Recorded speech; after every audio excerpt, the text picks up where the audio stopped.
Tatazo. Ako mo. Oh, ang taba. Grabe.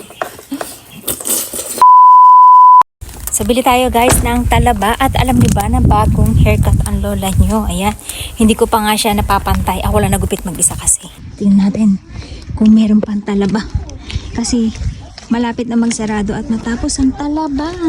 Guys, dahil bibili tayo, ayan, kakaahon lang sa dagat. Bibili yung lola. Kasama sa timbang yung dumi-dumi niya, syempre. Ayan, ang galing diba? At fresh yan talaga guys kasi nakababag pa sa dagat. Ayan. Kasi malapit na matapos yung season nila, mga this month na lang siguro. So, wala kayo makikita ang buzzwords. Ayan, ganyan ang dagat dito sa Japan.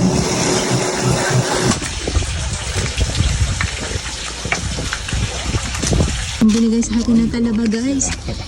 Binigay lang sa atin tong tingnan nyo sa Indian lang. Alam nyo ba ang presyo niyan pag binili natin yan sa labas, sa supermarket ay nagkakahalaga na yan ng 3,000 hanggang 4,000.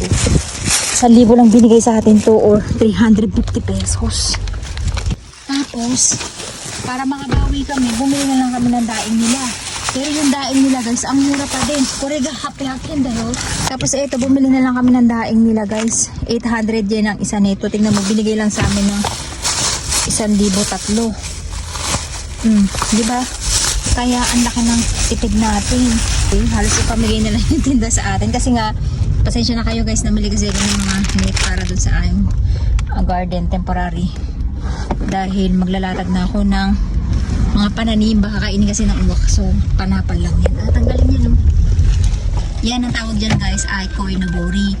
Kapag May, kasi malakas ang hangin, ay meron yan. At sign yan guys na para yan sa may mga anak na lalaki na ang ibig sabihin ay sana gumanda yung kanilang health.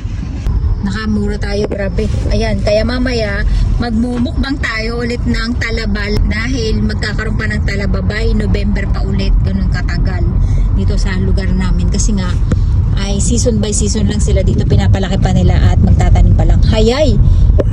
Ang bilis guys, oh, yung bahay. Alam nyo ba ginagawa yan last month lang, ay ang bahay na siya. At ang ganda, camping mitay niya. Grabe, ang bilis talaga dito sa Japan. Napakaganda talaga dito sa lugar namin guys, tingnan nyo.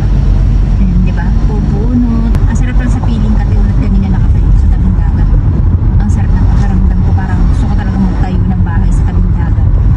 So ayan guys, may napanood tayo kay Mami Will ng Thailand ng lotus na kumakain siya ng seeds. At ito nga pinuntahan natin yung malapit dito sa amin na lugar kung saan may taniman siya ng lotus. And kasama ko na naman yung aking manager. Ito yung bulaklak ng lotus guys kapag natuyo siya. Hindi yan pinapansin dito. Ayan, tingnan nyo. May buto siya. Tingnan natin. Hindi naman natin kakainin. Tatry natin magtanim. Tingnan natin kung may buto tayong makukuha. Ako diba? Kasi nakasayad sila sa ano eh. Sa tubigan. Hay tinayo tani. Kawaii. So ayan guys, yung kinakain ni Mami Will in Thailand. Ito yun. Ato sorry mo, tabirariro yun eh. Hontowa. これね、 So. なんかプレプレで食べるのあるよね。 At ayan, kinakain din yan dito sa Japan guys. Yan, yung bagong tubo na yan ng dahon ng lotus. Etong lotusan na to guys, hindi siya farm. For viewing lang siya talaga. Kaya sabi ko kay Papa, kumuha kami. Gusto kong magtanim. At ang dami lotus niyan sa ilalim. Kinakain yung bunga niyan. Yung pinaka laman niya sa ilalim, kinakain.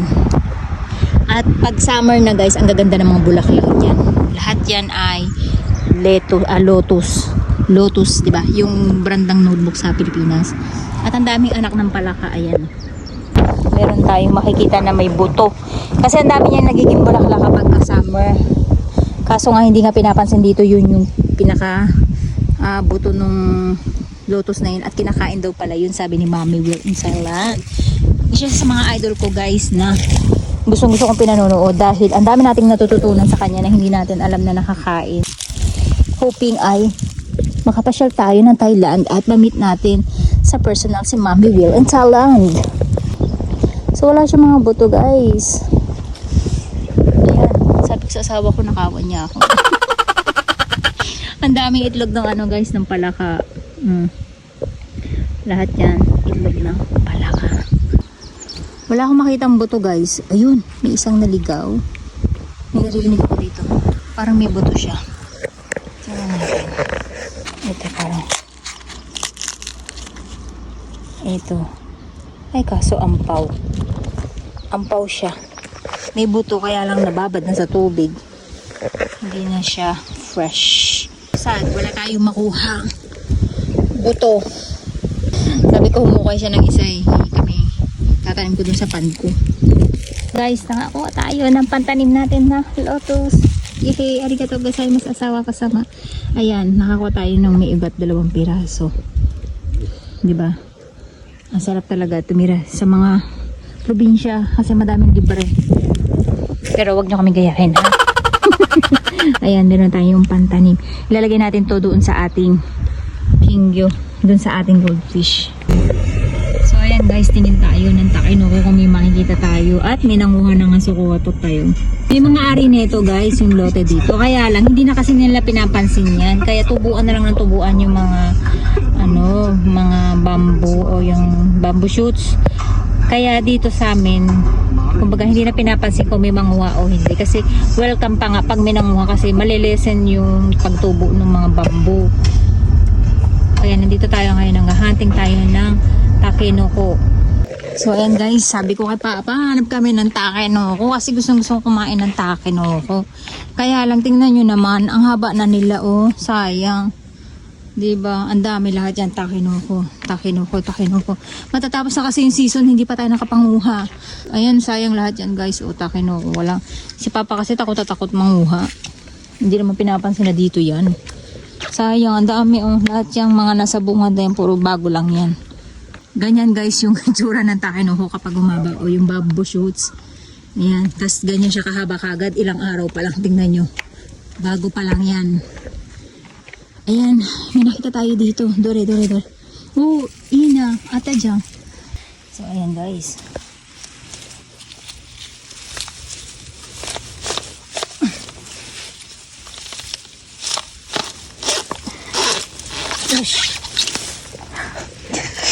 Tatazo. Medyo matigas na siya. Sa mga Hapon hindi na to kinakain. Pero yung mga Chinese kinakain pa rin to. Ayan guys, nakakuha tayo sa wakas at makakapag-gatahan na rin tayo. Wala na ba dito? Ang galing ni Papa, siya yung nakahanap. Ang galing ng mata ni Papa ko. Guys, ito yung nakuha natin bamboo. Ngayon sabi na asawa ko ay hindi na daw to makakain kasi matigas na daw. Umuulan. Alam niyo ba, umuulan na naman at 100% na naman umuulan ka mula kagabi at maghapon ngayon. So ito bubuksan natin kasi yung part niya dito guys matigas na talaga. Ngayon titingnan natin yung nandito sa may bungat. At nakita ko dun sa mga Chinese kapag ka nagbubukas sila, nag-start sila sa ibabaw. Para nakikita agad at mabilis mabalatan. Oh, yung ganito niya guys, malambot pa. Ayan oh. Kitang-kita na malambot pa yung dito niya. Sa ilalim niya kasi medyo matigas na. Ang hirap magbukas ng bamboo. Kasi maggagata tayo ngayon guys ng bamboo. Namimiss ko kasi yung ginawa ko nung last time. Ang sarap. Tapos dilis lang yung sahog niya. Ayun, ang daming balat. Tingnan nyo yung itsura niya. Parang defecto siya na parang bumaloktot na siya. Nag-overlap na yung itsura niya. Kaya sabi ko, ay matigas na to. Hindi ito niya parang bamboo na. Ayan, yung kulay niya, makikita niyo kulay green na. Hindi na siya.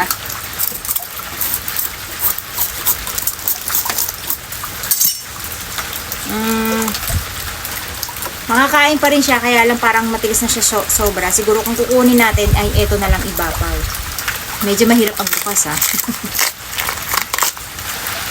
Balihan natin guys. Actually, hanggang dito makakain siya. Ayan.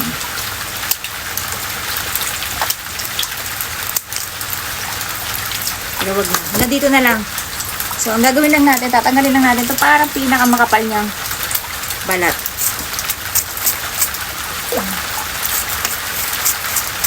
Malambot pa siya dito sa part sa dulo. Ayan, sobrang lambot niya guys. Makakain pa to.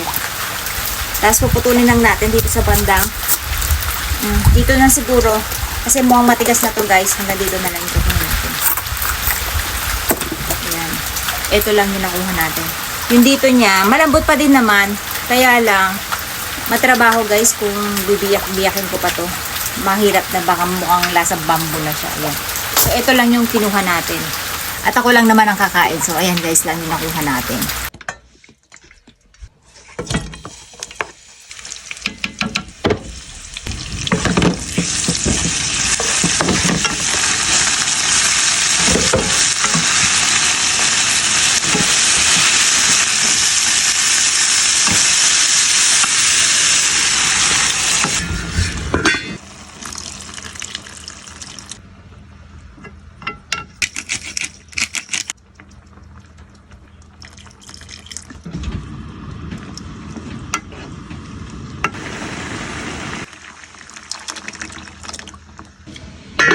Tubo na naman sila no next year. Ilang namin ay 3 kilo. Ang binigay sa atin ay 5 kilo.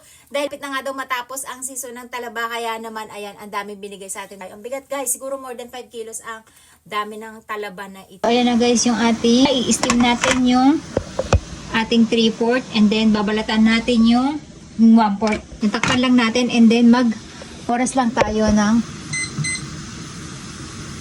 4 minutes. Saglit lang natin siya pabubukahin para sariwa pa rin yung loob niya. Dadalhin lang natin yung nasa ibabaw, dadalhin lang natin sa ilalim. Tapos patayin na natin yung apoy. Kasi yung mga nasa ilalim, ayan, bumuka na agad siya. 5 minutes pa lang yan guys. Ang sarap. Sariwang sariwa pa din yung kanilang amoy. Yung ginawa natin nun, na overcook tayo dahil may ginagawa ako sa labas, nakalimutan ko. Pinatay na natin yung apoy, hintayin lang natin yan na ma-steam siya para bumuka ng kusa yung nasa ilalim. So guys, ang tataba. Sarap. Ito mas mataba. Ganyan yung mas masarap guys. Oh. Ayan. So ito mataba. Ayan guys, yung pinaka taba niya yan. Yung part na yun na maputi. Tapos hugasan lang natin. Hindi pa tapos lahat yan.